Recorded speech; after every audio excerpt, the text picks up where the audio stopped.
What's up, HRC nerds here, and this is day 2 of rebuilding an OFNA Hyper 7. You can see here that I got the the rear clip taken apart. I've already done the front clip. And once again, for the most part, everything is in really, really good shape. Just a few small minor things. Once again, another bent suspension block. It's an aluminum one again, but that's okay. We're going to replace it. Hinge pin. So these ones in the rear are a little bit more bent than the ones in the front, but it's not going to really affect performance too much. And I will be replacing them, so once again, not that big of a deal. A-arms, okay, just your normal wear and tear. Drive shafts, all seem really good.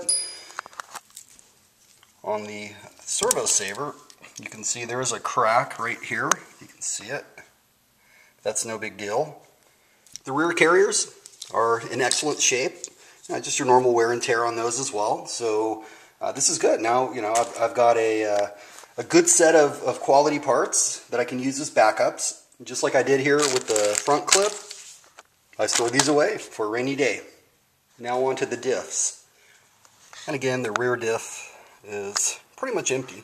Good news is the pinion on it seems fine, as do all the gears. And as with the front diff, I'm not, I'm just giving it a basic wash because I'm going to go through it after a few tanks. And in the rear, I'm going to start out with 2K.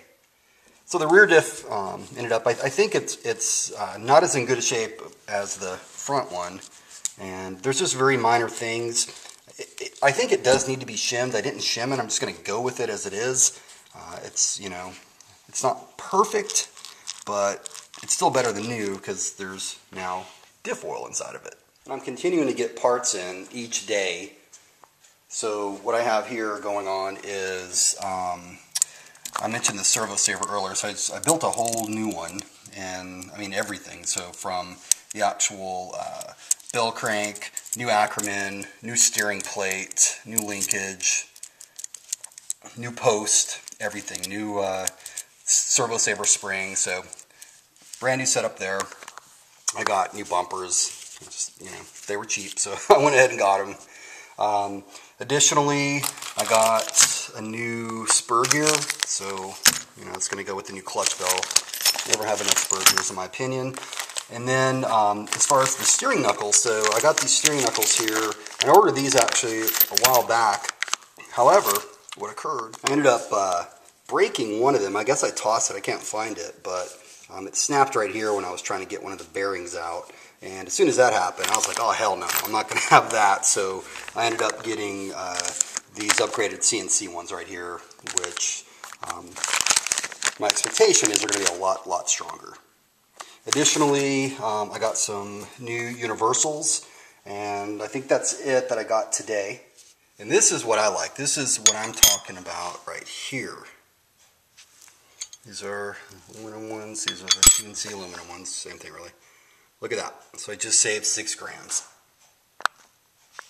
And these are obviously more precisely machined, lighter, and I get additional caster. So yeah, I'm excited about that. And my hope is that by the end of this weekend, I can have the buggy rebuilt.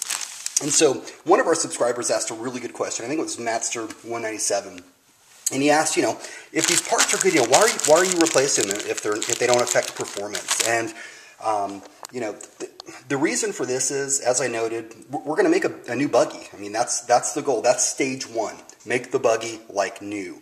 It never hurts to have a lot of backup parts, a lot of good backup parts, especially when they're getting a little bit more harder to find, because we're going to keep this buggy for a long time.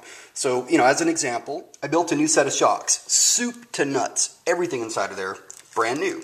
So what's cool about this is now I have a set of backup parts. So if I break a shaft or a cap or, whatever, then I just go into my, my parts bag and I replace. So it never hurts to have, A, to keep your car like new, and then B, to have a good set of backup parts. So my 810, I mean, I can definitely create a whole nother car, if not, a car and maybe, I don't know, a car and 2/3 at this point. Because you have to remember, I never had the opportunity to really enjoy the buggy for what it is now that I've learned that it goes fast. Never had that opportunity to enjoy it in a new state. So this is pretty much just like, all right, getting a brand new Hyper 7, throwing an OS 250, a 25XZ on it with a Dynamite 086 pipe, and we're going to put new servos and all that. So it's going to be really exciting.